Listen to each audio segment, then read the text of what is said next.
The following has been transcribed from a note found in an abandoned residence.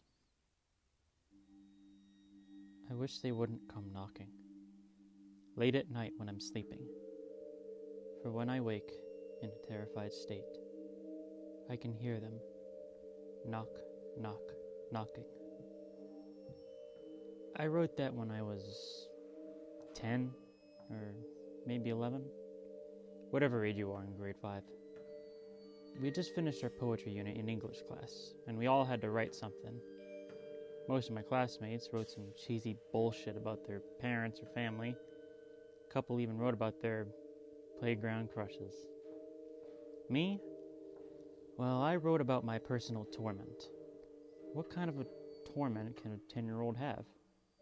Why, ghosts of the dead keeping you up at night, of course. Okay. So I've got to go back, way back, to when we first moved into our house.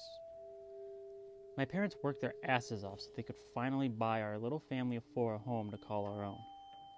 No more paying rent to some lazy asshole who couldn't be bothered to fix a fucking hole on our roof. I swear, that guy would watch my mom through the window sometimes and, Sorry, I'm getting off topic. The point is, we were all really excited to have a place to call our own. The pride my father had as he took us by the hand and led us through each room, he was simply gleaming. It was a raised bungalow with 2 bedrooms upstairs and an unfinished basement. If I'm being honest, as happy as I was to finally have our own space, I remember being a little upset with dear old Dad. You see, once we got to the house, he informed me that I would need to share a bedroom with my little sister until my room was finished. Share a room with her? No way! I yelled at my father from across the room. She'll get into all my stuff and want me to play dolls with her. You said I would get my own room. This isn't fair! I spat as I stomped my way outside to sit in the car. Jeez, looking back on this moment, I was such a fucking brat. My parents left me alone in the car for a few minutes before my father came strolling out with his hands in his pockets while he looked down at the ground. I can't imagine what must have been going through his mind after what I said. The personal triumph he must have felt must have been stripped away with my little outburst. He never showed it, though. My father was the most patient, kind-hearted man I ever knew. He opened the door and knelt down to be at eye level with me as he spoke in a soft voice. I promise you your room, and you'll have it as soon as possible. There's a lot of work that needs to be done in the basement, but once I do that, you'll have your own room and a rec room as well. I quietly sighed to myself. I think even back then I knew what a little brat I had just been. I turned and looked at my father. Yeah, that sounds really cool, Dad. Thank you, and I'm sorry. As I finished the half-assed apology, my dad immediately picked me up out of the car and threw me over his shoulder, carried me inside. At the same time, I laughed and screamed for him to let go. We had pizza for dinner, spent the night playing games, and the following day Mom made pancakes. After that, we got to work on packing. Dad finished the basement and grew up in that house until I was 18, went to college and got a great job. We all lived happily ever after. The end. What a nice thought. Does it make for a better story? And they all lived happily ever after. What? The guy can't live in fantasy while telling his life story? Ugh, fine. You're no fun. It was a few weeks until my dad had finished up my room in the basement. I cannot stress enough how excited I was to finally have my own space. My sister was a sweet girl, but a man just needs to be on his own sometimes, you know? The day my dad came to start moving my stuff downstairs was one of the best days ever. When I walked into the room, I was shocked at how awesome everything looked. He had painted the room just how I wanted it. The only thing left unfinished was the wall at the back of the room. It was an outside wall that was actually part of the house's foundation, so it was just concrete. It looked kind of cool and finished like that, very modern.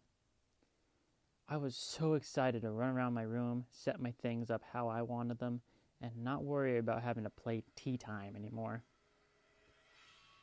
We set my bed up in the corner of my room with a concrete wall at the head of my bed. There's nothing but dirt on the outside of this wall, buddy, so it might get a little cold at night, my dad said as he laid his hand flat on the wall.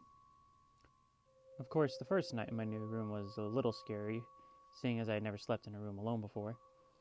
My mom came down to tuck me in, and I asked her to leave the light on. She told me that Dad had installed a timer on it, so she'd set it for an hour and left me to sleep. I fell asleep after tossing and turning for a few minutes. After that first night, I slept great in my new room, and would get up a little early to play every morning before Mom called me upstairs for breakfast. The second week that I was living in that room, I decided to stay up late to finish playing a game I had borrowed from a friend. There's nothing like playing a game in a dark room with nothing but the screen's light, am I right? I struggled to keep my eyes open, so I turned off the game and got in bed.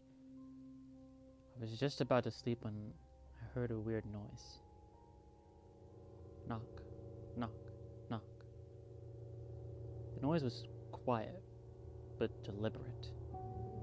I looked around the room for a second, thinking it was just the pipes. My dad warned me I might hear some strange noises like that. My eyes grew heavy again, and just before I fell asleep, I heard the noise again. Knock, knock, knock. There was no mistaking it.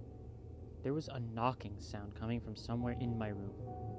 I jumped up, ran over to my light, and turned it on, only to find my room was empty and quiet.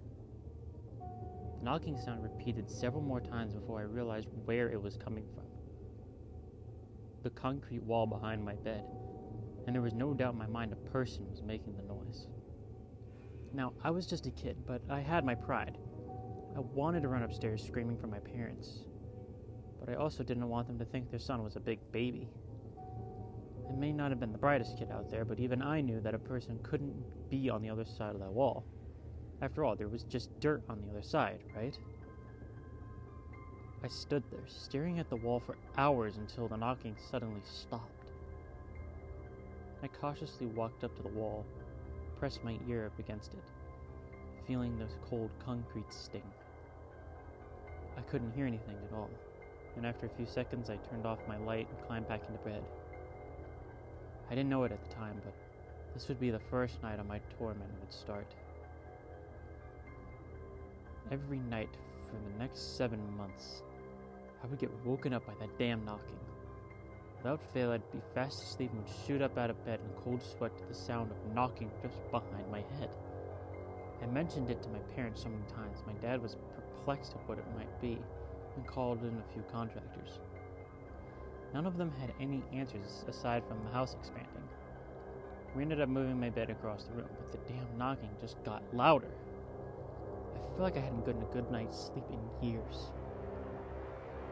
My schoolwork was being affected. My friends said I was acting different. Hell, even my teachers were concerned, especially after that lovely little poem I wrote. My parents were at a loss. They tried sleeping in the room with me, but they never heard the sound. Only I heard it. I would wake up my dad and point to the wall, but he never heard the knocking. He pressed his ears right up against the wall, and he never heard it. I thought I was losing it. So did my parents. Shortly after this, my parents decided to get me some professional help. Let me tell you, seeing a psychiatrist as a kid was one of the most awkward experiences of my short life. You've got to understand, I had a wonderful childhood before all this late-night knocking nonsense. The shrink asked me whether or not anyone was touching me or had ever made me feel uncomfortable. He was trying to piece together trauma that I could be causing these issues, but there was nothing to piece together. I got so mad. How dare she even accuse my parents of this kind of shit? We got nowhere after a few sessions, but she did diagnose me with night terrors. All that work, and the only answer she had to give us was fucking night terrors. So I kept waking up every night to that goddamn knocking. My parents finally decided to move me upstairs at the psychiatrist's recommendation. But it didn't work. No matter where I slept, I could still hear the knocking. didn't make any sense. Then again, stuff like this never does, right? I didn't want to have friends over. I felt even further behind in school, and let's just say my overall mood was less than stellar. I was tormented by whatever was knocking on the wall at night, and I was at the end of my rope. I needed it to stop. They need to go away. I had to get some peace and quiet. I needed to get some fucking sleep. Finally, one night, I had enough. I woke up the same as always, breathing heavily and in a cold sweat to the sound of knocking. Knock, knock, knock. Jumping out of my bed, I screamed as loudly as possible, "Leave me alone!" And suddenly, and slammed my fist against the wall. I instantly recoiled in pain for a second, but returned to banging my head against the wall 1, 2, 3, 4, 5 times before I stopped. Then there was silence. For the first time at night, the only sound in the room was my own breathing. It was so peaceful. I must have stood there, just taking in the silence for an hour, before it was broken by a most gentle sound. Knock, knock, knock. I'm not sure what compelled me to answer, but I did.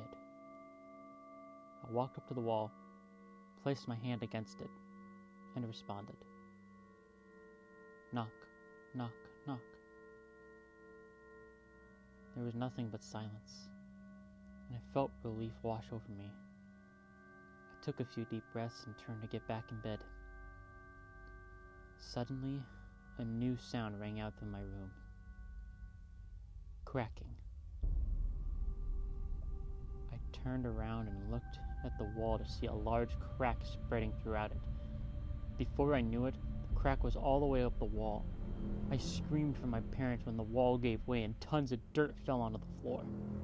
The force of the wall giving way and the dirt piling in the room knocked me over, and some of the soil fell onto my legs.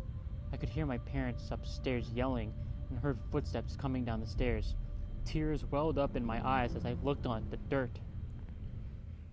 Very slowly, a decaying hand pushed its way out and grabbed a hold of me. Soon several more hands moved their way through the dirt and pulled decaying bodies out of the earth that had spilled into my room. There were several of them. They all looked at me before slowly moving towards the sound of my parents yelling. I couldn't make noise, not because I didn't want to, but because a cold, slick hand had grabbed me by the throat and was squeezing the life out of me. I looked upon the face of what I believe was once a man.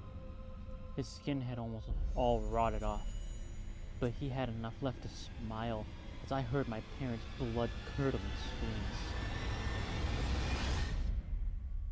So you probably have a few questions, I guess, like, what happened to my sister? Where did they come from? Why did all these undead people storm into your house and kill your family? What happened to you, and how the hell are you sharing the story with us? Well, I'll give you the short answers. I'm confident that my sister is very dead.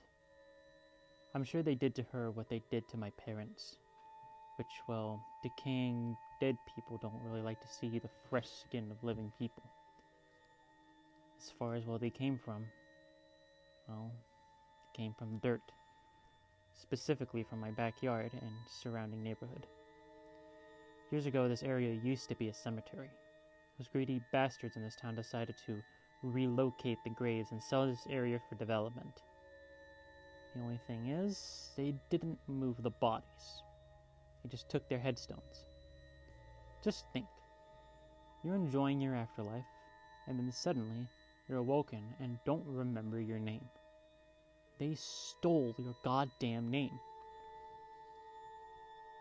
Why did these dead do it? It's obvious, isn't it? Revenge.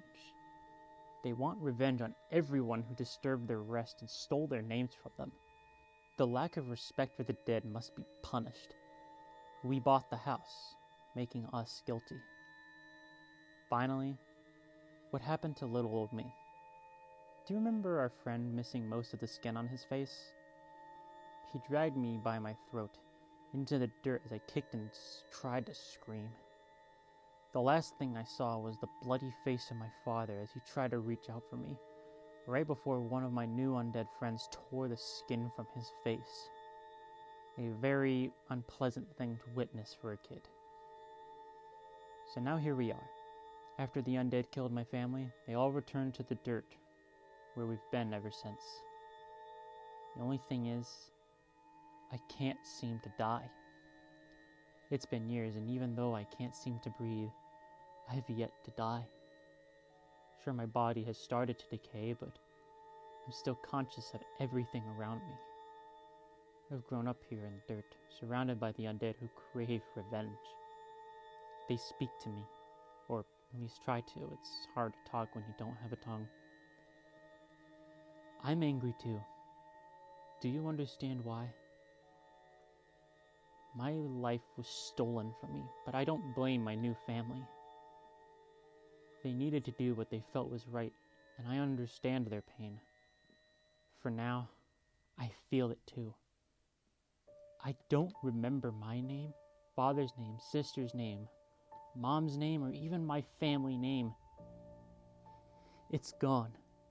I can feel the hole in my memory where this information used to be, making it harder to accept.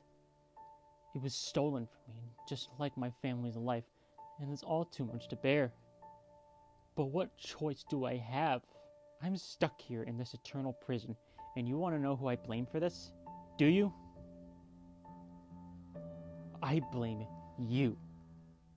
If you're reading this note I left, understand that we blame you for the fate that has befallen all of us, because you live in the town my family once called home.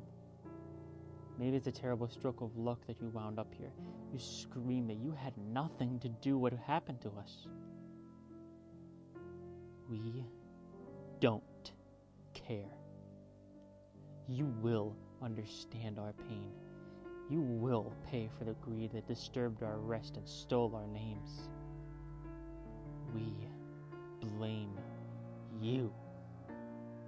So, if late one night you wake up screaming and can hear us knock, knock, knocking, don't be afraid. Just answer us and give us our revenge.